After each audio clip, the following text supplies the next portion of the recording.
गोसाव फरायनाय जारु गावदां मोजां खबलायनाय मोथो मोजां मोनबाया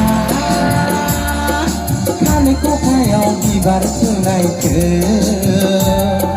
कलेज गेटाव सौदावनाय बै जारुखौ फैयो नायनो कलेजाव बिखौ जोंनि कलेजाव फरायनाय जारु गावदां मोजां खबलायनाय मोथो मोजां मोनबाया खानाय खफायाव बिबार थुनायखो कलेज गेटाव सौदावनाय बै जारुखौ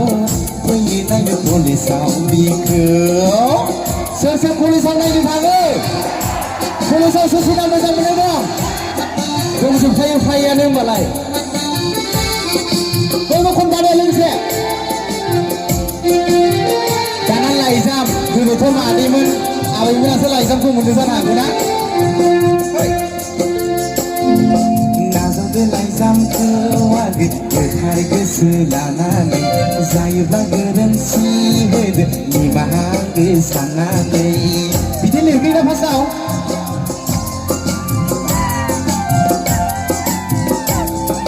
नाजावदो लाइजामखौ आगो गोथार गोसो लानानै जायोब्ला गोरोन्थि होदो निमाहा साननानै बयबो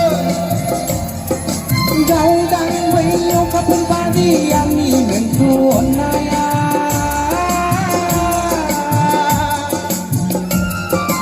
गोथौ बै लैथो बादि आंनि मोजां मोननाया फैजों लिरहरनाय आंनि गोथार नैबे लाइजामा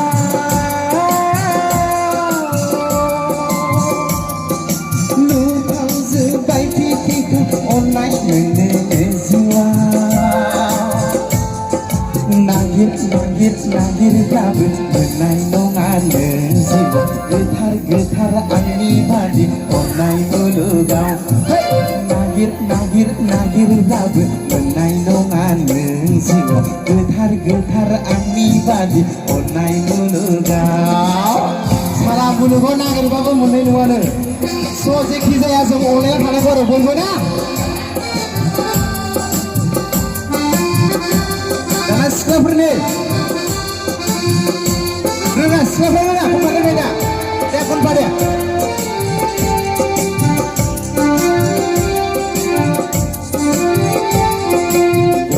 कलेजाव फरायनाय आदार स्कुला बबेनि लोंनाय गोसोम सिख्ला नङाब्रा गभर्नमेन्ट कलेजाव फरायनाय आदार स्कुला बबेनि लोंनाय गोदै रावजों गलिगा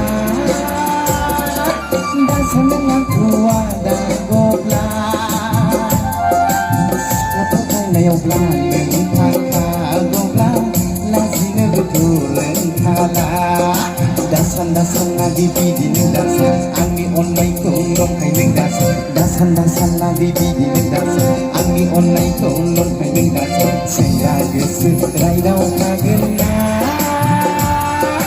सिख्ला नुबाय दाव थागोन ना सेंग्रा गोसो रायदाव थागोन ना सिख्ला नुबाय दाव थागोन ना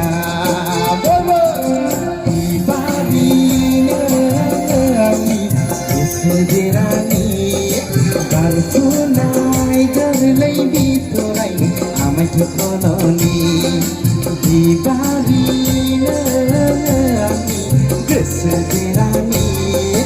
बारफुनाय गोरलै बिथरायनो आमाय थखननि